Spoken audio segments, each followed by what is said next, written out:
So we increased the revenue, just by having $200, $700 a month apartments, and we increased it 4%. That's an extra $67,000 a year just in free cash flow. Just in income.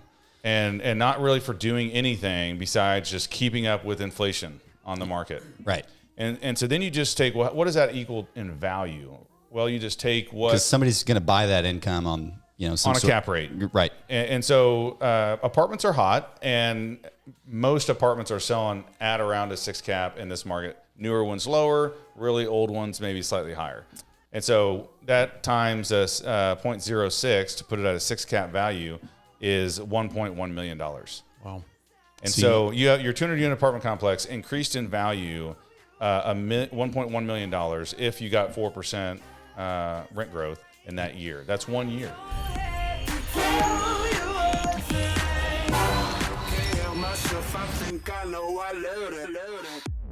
What is up? And welcome back to How to Invest in Commercial Real Estate. Today is all about the power of rent growth. So unlike a traditional home or something like that, where the value is appreciating based off the inherent value of the real estate, a lot of commercial real estate is bought not off the value of the real estate at all, but off the value of the income and the income that property produces. And that's what we're going to be explaining today, is how that can appreciate and how you're going to make money off of it. Yeah, I'm excited to talk about it because I think most people, they think commercial real estate is really complicated, and they're like, how am I going to make money at this? And what they're doing is they're evaluating to what, the income is that it's producing today, right, and getting those numbers. And I don't think people appreciate the power of building in rent growth to your model. And so we're just going to kind of mention some examples today and let people know kind of what they're missing out on if they're not considering the rent growth. Yeah, and that's a fundamental point in real estate modeling, is you've got to forecast not only what the property's doing, what it did before you bought it, what it's going to do after you bought it. You're probably going to hold it for 5, 7, 10 years, and you shouldn't be assuming that the income is going to stay flat or go down. You should probably be saying, hey, this is a desirable piece of real estate. People are eventually going to pay more for it over a period of time. And what does that actually do to your returns? I mean, most people don't even think about it, so they can't even fathom what it could do. But it could be the difference of millions of dollars by without even thinking about it. So let's give an example, because if you're in real estate, you're going to already know about the power of rent growth, and you're going to have a model that takes all that into account. So we're not really speaking to you. We're speaking to people that want to get into it, and we want to show them how powerful it is with things they haven't thought about before. So let's start with an example. You got an apartment complex. Yeah. So let's take a 200 unit apartment complex in a market like Tulsa. Right. And let's just say that the rents are $700 a month. Workforce housing, affordable, middle of the road deal. Yeah. And, let's say the apartment market is pretty hot right now, and we expect inflation to be in rent growth to be on the higher side. And it certainly is in markets like Austin and Phoenix and others. They're probably getting way more than. Let's just say we were able to achieve a 4% increase. Okay. That's high, but it's not out of the question. So 4% increase on a $700 a month, $700 times 12 is $8,400.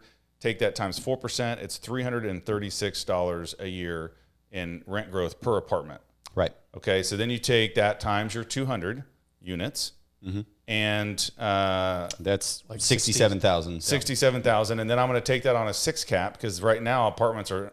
Well, hold on. So we increased the revenue, just by having $200, $700 a month apartments, and we increased it 4%. That's an extra $67,000 a year just in free cash flow. Just in income.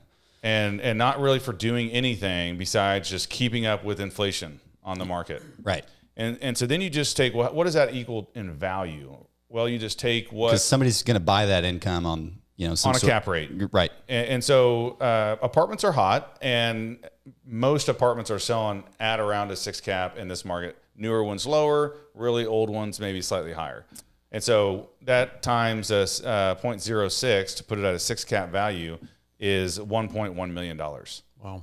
And so you have your 200 unit apartment complex increased in value $1.1 million if you got 4% rent growth in that year. That's 1 year. Yeah, it's 1 year. That's another example of when we talk to people about who are doing rent houses, right?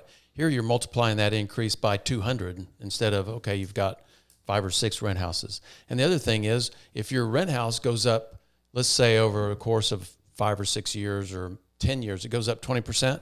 Well, you're selling that house at 20% more. Right. Here, your net operating income is on a multiplier, right? Or, a cap rate, right? Which is essentially a multiplier. So you're multiplying that increase in income by this cap rate. So so the value is going way up, not just the extra inflationary increase in your home that you were renting and eventually sell.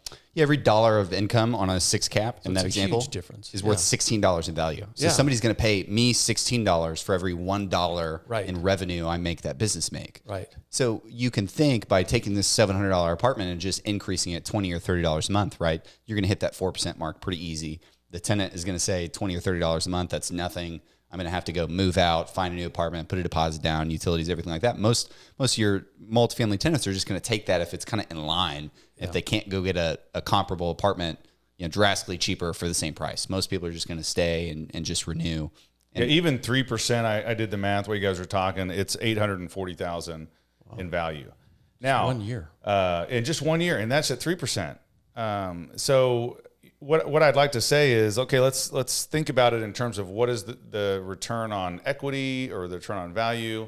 I mean, $1 million, but how much did it cost me? Yeah. Even if we took a 200-unit apartment complex times $50,000 a unit, which is about what you might pay for something that rents for $700, now you're at a $10 million apartment complex, and you may have $2 million down on that. Mm-hmm. And so you can see how strong the numbers are. If you are able to grow those rents by 4% a year, that's a 50% return on your down payment in year one. And I'm going to say, honestly, I have failed to buy multifamily that I should have purchased because I wasn't taking into account rent growth. And maybe because we were coming out of the recession when I bought my first multifamily, so I was building in much more conservative numbers, which was keeping me from paying a little bit more to get these deals. And now all the values are skyrocketing. Inflation's taking hold. And rents going up, and people are seeing the value of their property shoot up through the roof. So, yeah, it's a game of modeling. These people are coming in and buying thousands of doors or tens of thousands of doors. They may be able to do it strictly off of appreciation, like what we're saying. They may not be cash flowing at all, right? Because maybe instead of just annual rent growth that they get for free, they have to put in a new washer and dryer package or some sort of new windows throughout the property, a new roof, all the wood rot. They have to put some money in before they realize that income growth, right? But you can still justify it. You can 100% still justify it. And many models will take that into account where they use CapEx to improve the property to justify rent growth, not driven by inflation, but driven by improvements. Right. Nicer appliances, remodeling of the units. And there you may be saying, well, it's going to cost me $1 million to renovate this, but I'm not going to get $28 in rent increases. I'm going to get $75. I'm going to go from $700 to $775 in rent. And you can see that would be maybe $3 million. So you spent $1 million to get $3 million. Right. So that's how these models kind of work. So when you're doing the modeling, I've seen some of these models. Don't they when you project IRRs and that sort of thing out in the future, aren't you putting in some sort of rent growth in these models? Absolutely. You have to be. Multifamily today, like Joel said, it's extremely competitive. It's 100% a modeling game. Whoever can model the best and make the most, the best assumptions and be comfortable with that risk is going to win that deal because they can say, I feel confident about the appreciation, so I don't really care what the cash flow is going to be like the next couple of years. I know that rent growth is going to compound. I know that we're going to buy an asset that's going to appreciate, and then that's where they're making their money. It's 100% seems like an appreciation game. So when you think about it, when you run a model on a retail center, some of those leases are pretty long, right? So you can't model in as quickly on the rent growth as you could a multifamily, because most multifamilies are anywhere from 6 to 12 months, and that's about it, right? Yeah, so you can. Point. That's a great point. And so some retail, like we put in 3% compounding annual rent growth in most all of our leases. Yeah. But others may have different kind of schedules of increases. So maybe they have an increase every 3 years or 10% increase in 5 years. Right. So how I model, I'll put all those actual values in. And then if I can't increase the rent for 4 years till their lease renews, I'm definitely putting in a bump, a decent sized bump when they do renew. Yeah. Okay. And so we had a retail example as well. Take a multi-tenant shopping center, and the revenue may be $700,000. And so what I did was I took 4% a year, or maybe I took 3% a year on the retail, maybe a little less, and I compounded that for 5 years and got the income to $800,000. And so then I had $100,000 of increased NOI over that period, and then I took it at an 8 cap, and that was also $1 million. Right. So not as aggressive as the multifamily, but if you can think about it, well, I just buy this building and I just manage it and let my rents go up, and I'm $1 million richer in 4 years, 5 years. Most people aren't thinking about that. They're not appreciating how much just little rent increases over time really add to the value of your property. Well, and are there other ways to increase the NOI? I mean, other than the increasing the lease rates, because there's really not, right? I mean, the only other way is to cut costs, and you're just so much you can do there, right? It's way easier to make more money than spend less, from what I found. But yeah, I mean, it's make more, spend less. That gets your NOI. So it's really just rent growth. Yeah, I mean, whether you're getting that through CapEx or just market, people moving in and it becoming more of a demand, you've got to get the rent growth for sure. Yeah, I would think so. Yeah, I'll just give one last example. We've talked about it a little bit before, but especially on retail, you may find that you're under market, and there also is apartments that are under market. An apartment deal that would be under market is someone that developed the property 30 years ago. It's been in the family. They haven't renovated it, and so their basis in the property is super low, and they're just comfortable with whatever the rents are and keeping tenants and not forcing them to move out because they're scared if we ask for too much, people will move out. And they're just comfortable. Yeah, that's a great opportunity to say, hey, these could be $100 under market. Same thing with just, I mean, the same apartment, right? But one's got a washer and dryer package and one doesn't. Me personally, I'm going to pay at least, probably $100 extra a month just for the washer and dryer, so I don't have to go to a laundromat and wash it. So if you find an apartment complex and it has everything, checks all the boxes, it just doesn't have a washer and dryer.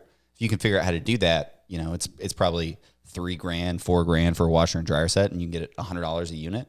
There was, apartment complexes all over the country that were renovated to have washer and dryers in them because somebody figured it out in a model and it worked on tons of assets anywhere in the country. You could just go in and say, I know what to do here. I figured this out. Yeah, $100 a month for a renovated unit with a washer and dryer, $1,200 a year. If it costs you $3,000 or $3,500 to make the upgrades, you're getting 35% on your money.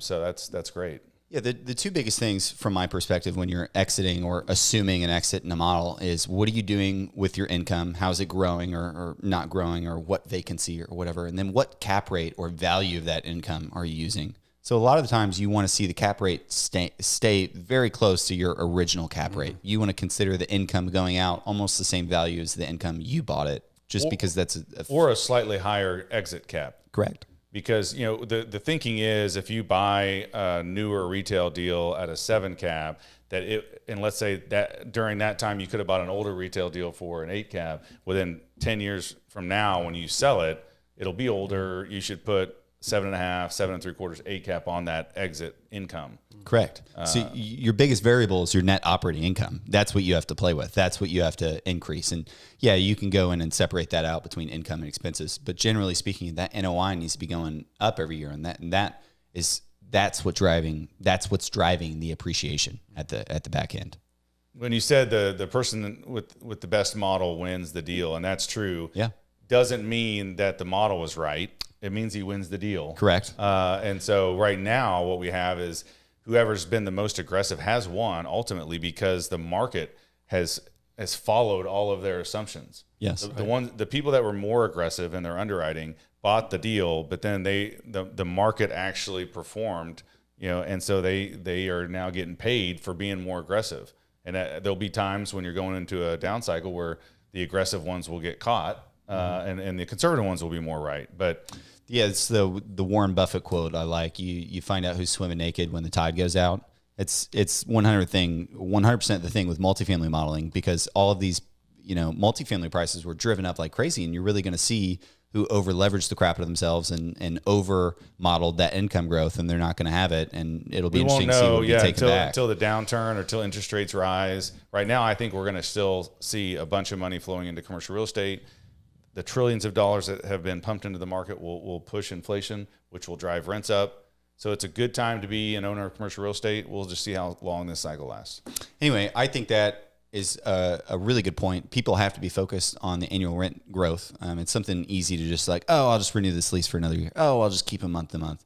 But that is probably your most profitable activity as a property owner, is what you're doing in the lease renewals. I mean, and that may be the motivator that causes you to buy the property, is if you've really realized what that rent increases are going to do for your value. And it may motivate you to say, okay, I'm going to buy this because I know what it's going to do in the future. Yeah. Anyway, hopefully it helped. Make sure to like and subscribe and share. Check us out on the interweb. We're on howtoinvestincre.com, and we'll catch you next week. Thanks, guys.